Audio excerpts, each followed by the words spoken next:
face that in that dark room. In that dark room is who you are. But in that dark room is where you have to create another human being that walks out of that dark room to face who you are. That's the only way you're gonna get over all those things. You have to create someone else. Not like you have two different personalities, it is you, but you have to find strength. I had to look in my insecurities and in my fear and find drive in that. We're all looking for passion.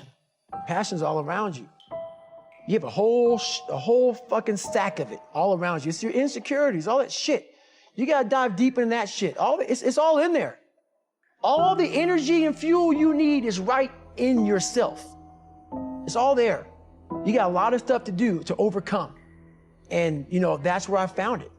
I found it right there in my own insecurities. I found drive in my own insecurities. And that's the most powerful thing in the world. When you can find drive in your own doubt, fear, insecurities, you become very unstoppable.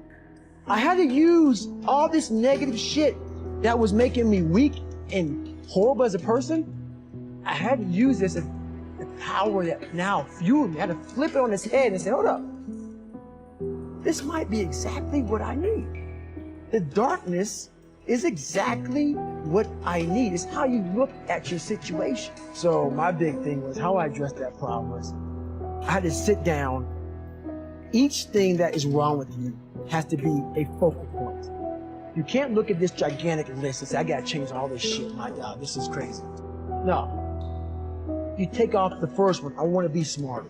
For me, that was my thing. I have to become more intelligent. I have such a severe learning disability and I can't retain shit. I had to now get that one thing and then strategize in that one problem. How can I do this?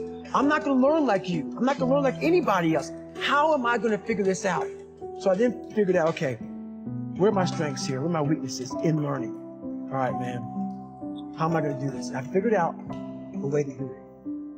By just strategizing. At all times of your life, the mind has a tactical advantage over you. Why is that? It knows what you're afraid of. It knows your insecurities. It knows your deep, dark lies. And it starts to push you away from that shit. It pushes you in a direction that is comfortable. The mind controls everything. So what I realized was that when I was growing up and I was 300 pounds and I got all fat and I got all insecure, I realized that my mind kept taking me in this direction. When things got uncomfortable for me, when I was facing my insecurities, I was facing my fears, my mind said, oh no, we have the tactical advantage. We need to get you, separate you from this feeling over here. Life's all about feelings. And you are now in charge of your brain versus your brain ruling you. That's where all that stuff comes from. So the 40% rule is all of that. You get to 40%, your brain says, we're done. Let's roll, man. This is starting to get painful. This is uncomfortable. So you sit down. You have to figure out ways, and everybody's different. That's how the book kind of talks about, like we all have these things about, 5 steps to this and 4 steps to this. It's a lot more than that. That's all bullshit. It's a practice that you have, it's a habit.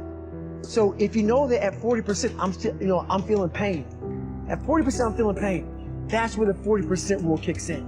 Now it starts, okay, I'm feeling pain. My mind's saying all this shit to me. It's saying, get out of here, run, flee. The fight or flight kicks in. Okay, we're done, we're not good enough. It starts telling you all these things. You start to believe it because the mind controls all. This is the time where you have to gain control back of your mind. A lot of us are going through a hard time in life. Some people have been bullied. Some people are just stressed out. Some people are insecure. Some people are fat and overweight. And the world puts a lot of this shit in your mind. It's not just you. Yeah, you help it. And my whole thing is about, I had to develop a mindset that was indestructible. I had to armor plate my mind. And it's about what you're saying to yourself, but it also comes with work. So whenever I was getting beat down, physically, mentally, spiritually, whatever I was going through, just saying, I would put, you can't hurt me. Can't hurt me just became a message, I would say to myself. And that's just kind of where it comes from. Hey, thanks for watching. My name is Nick and I'm one of the founders of this YouTube channel. Please click here to subscribe and catch the latest motivational videos and the best inspirational speeches.